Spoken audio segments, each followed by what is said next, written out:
بسم اللہ الرحمن الرحیم۔ السلام علیکم۔ خوابوں کی تعبیر میں آج ہمارا ٹاپک ہے ہنسنا۔ ابن سیرین کہتے ہیں کہ خواب میں ہنسنا غم اور پریشانی کو ظاہر کرتا ہے۔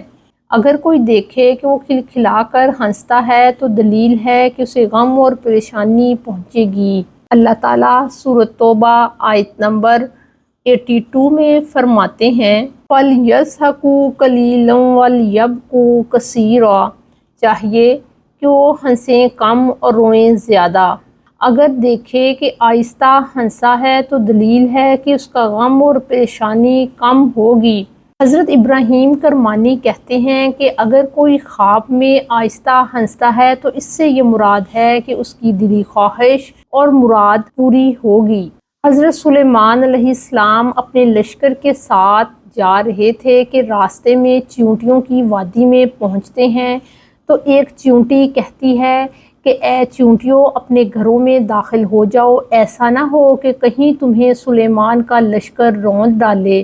تو اس کی وضاحت اللہ تعالیٰ قرآن مجید میں آیت نمبر 18 اور 19 سورۃ نمل میں یوں کرتے ہیں فَتَبَسَّمَ ضَاحِكًا مِّن قَوْلِهَا، حضرت سلیمان اس کی یہ بات سن کر مسکرا دیتے ہیں، اور اللہ تعالیٰ نے اس بات کو قرآن مجید میں بیان کیا ہے۔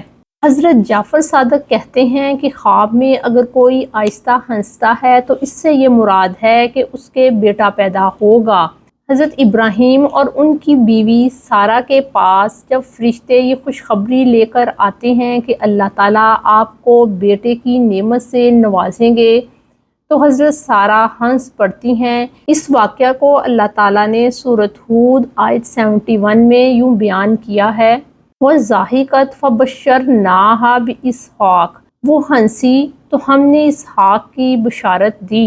خواب میں ہنسنا کے دو مطلب ہو سکتے ہیں، ایک تو اللہ تعالیٰ کے کارناموں اور کرشموں پر حیران ہونا، اور دوسرا اللہ تعالیٰ اپنے بندوں کو وعید کرتا ہے کہ تم میری آیتوں کو جھٹلاؤ نہیں۔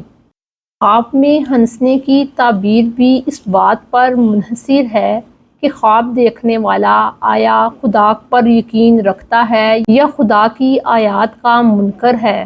اگر وہ خدا کی آیات کا منکر ہے تو اللہ اسے ڈرا رہے ہیں اور اس کو تنبیہ کر رہے ہیں کہ تم باز آ جاؤ، جیسا کہ سورۃ النجم میں اللہ تعالیٰ یوں فرماتے ہیں أَفَمِنْ هَٰذَا الْحَدِيثِ تَعْجَبُونَ، کیا تم اس بات پر تعجب کرتے ہو؟ خواب میں ہنسنا دیندار کے لیے خوشخبری ہے، اور ایسا منکر جو اللہ کی آیات پر اور اللہ کے معجزوں کا انکار کرتا ہے اس کے لیے تنبیہ ہے، یہ اس کی غفلت اور بے وقوفی کی علامت ہے۔